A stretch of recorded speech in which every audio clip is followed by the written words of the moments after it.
नमस्कार दोस्तों, मैं एसपी सिंह मंत्रास क्लासेस में आपका हार्दिक स्वागत एवं अभिनंदन करता हूँ। दोस्तों, डेली की तरह कुछ न कुछ खबरें चर्चा में रहती हैं, तो आज भी एक ऐसी खबर है जो चर्चा में है, उस पर हम लोग चर्चा करेंगे। दोस्तों, बात है या टमाटर फ्लू। तो दोस्तों, यह अभी काफ़ी चर्चा में है, एक हफ्ते थे।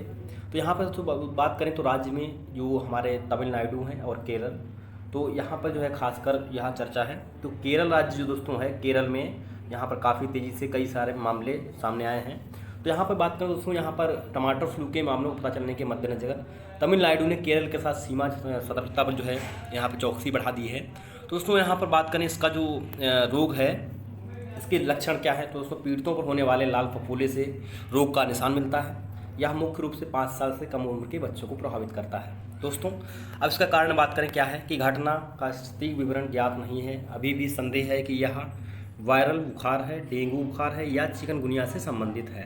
दोस्तों, हम लोग बात करेंगे चिकनगुनिया के बारे में भी, और डेंगू बुखार आप लोग जानते हैं। तो यहाँ पे दोस्तों बात ये निकल के आ रही है कि यहाँ पर जो है घरेलू फ्लू के लक्षण इसके जो क्या हैं, यहाँ पर चकत्ती त्वचा में खराश, निर्जलीकरण, थकान, जोड़ों का दर्द, पेट में ऐंठन, मतली, दस्त, खांसना, शरीर दर्द में, हाथों पैरों में दर्द जो है, यह इसका जो है मेन महत्व है। बाद की बात करें दोस्तों, इसकी जो इलाज है, यह रोग स्वयं को सीमित करने वाला है और उपचार के लिए कोई विशिष्ट दवा नहीं है। यदि सहायक देखभाल की जाए तो लक्षण अपने आप सही हो जाते हैं। इसको रोगी को दोस्तों जो है गर्म पानी देना ये आपको अनिवार्य है। इसी से जो है दोस्तों राहत मिल जाएगी, और इसका कोई खास दवाई नहीं है, ना कोई टीका भी है। तो इसको दोस्तों अभी देखा जा रहा है कि ये क्या है, चिकनगुनिया का लक्षण है कि डेंगू का है। तो दोस्तों यहाँ पर जो देखने को मिला है, तो सबसे पहले बात करें कि ये जैसे आपने देखा होगा टमाटर होता है, इस टाइप का जो है लाल कट्टा पड़ जाता है इसका, तो इसीलिए इसको टमाटो जो है दोस्तों बोला गया है। प्रसार को रोकना इसका मेन जो है, फ्लू संक्रामक और आसानी से फैल सकता है, यानी यह वायरस डिजीज बीमारी है। संक्रमण को जो है फैलने से रोकने के लिए संक्रमित व्यक्तियों को आइसोलेशन में रखा जाना चाहिए। उबला हुआ पानी ही देना चाहिए, जैसे कि मैंने बताया आपको। स्वच्छता बनाए रखनी होगी और फफूलों को खरोचना प्रतिबंधित होना चाहिए। जैसे कि आपने देखा होगा, जो आप चकत्ते पड़ जाते हैं उस पर आपको खरोचना नहीं है। संक्रमित व्यक्तियों द्वारा उपयोग की जाने वाली वस्तुओं जैसे बर्तन, कपड़े और अन्य वस्तुओं को साफ किया जाना चाहिए। तो ये भी आपको ध्यान रखना है। अब दोस्तों बात करें यहाँ पर चिकनगुनिया। आप लोग जानते हैं कि जो ये 2 तरीके से फैलता है, एक इजिप्टी और जो है आपका इजिप्टी, और एक एनाफिलीज माजा मच्छर द्वारा जो है यहाँ पे फैलने वाली बीमारी है। तो यहाँ पर दोस्तों बात करें, जो चिकनगुनिया है यह वायरल संक्रमण है, तो ये मच्छर के काटने से फैलता है। संक्रमण के लक्षणों से बुखार और जोड़ों में दर्द होता है, ऐसा लगता है कि हड्डियाँ टूटी जा रही हैं। तो यह 2 तरह के मच्छर से हमने बताया, जैसे कि आपका एडीज है और एल्बोपिटिक्स और इजिप्टी मच्छर के द्वारा फैलता है। तो ये आपको ध्यान रखना खासकर।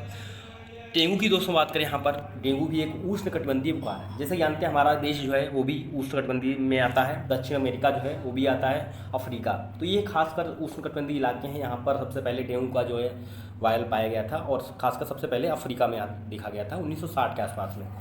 तो यहाँ पर दोस्तों बात करें, डेंगू वायरस के कारण जो है होता है, डेंगू वायरस के कारण होता है, यहाँ मच्छर के काटने से भी फैलता है, ये आपको ध्यान रखना है। लक्षणों में तेज़ बुखार से दर्द, उल्टी, मांसपेशियों जोड़ों में दर्द, त्वचा में खुजली और त्वचा में लाल चकत्ते शामिल हो जाते हैं। यहाँ पर संक्रमण में गंभीर डेंगू रक्तस्रावी बुखार में बदलने की क्षमता है, जिसके परिणाम स्वरूप रक्तस्राव, रक्त प्लेटलेट्स का निम्न रक्तस्राव यानी प्लाज्मा का रिसाव होता है, जिसके कारण जो दोस्तों यहाँ पर प्लेटलेट्स की संख्या कम हो जाती है। तो खासकर जो है दोस्तों यहाँ पर हम लोग बात करें तो इसको जो है दोस्तों कि प्लेटलेट्स की संख्या को या तो बढ़ा करके, या हम कोई ऐसी आयुर्वेदिक दवाई से इसको भी लोग, जैसे पपीते के पत्ते हैं, कई सारी जो बकरी का दूध है, तो ये इसमें भी इसको काफ़ी कारगर माना जाता है। तो ये हमारी देसी दवाइयाँ कुछ होते हैं, घर में लोग हम लोग उससे करते हैं। तो दोस्तों यहाँ पर ये जो हमारी हमने बात की, चर्चा की दोस्तों, यहाँ पर चिकनगुनिया और डेंगू और टोमेटो दोस्तों, ये हमारी जो बीमारी जो चल रही खासकर केरल में, तो इससे ज़्यादा संबंधित जानकारी थी। दोस्तों हम मिलेंगे फिर नई जानकारी के साथ, तब तक के लिए थैंक यू, धन्यवाद।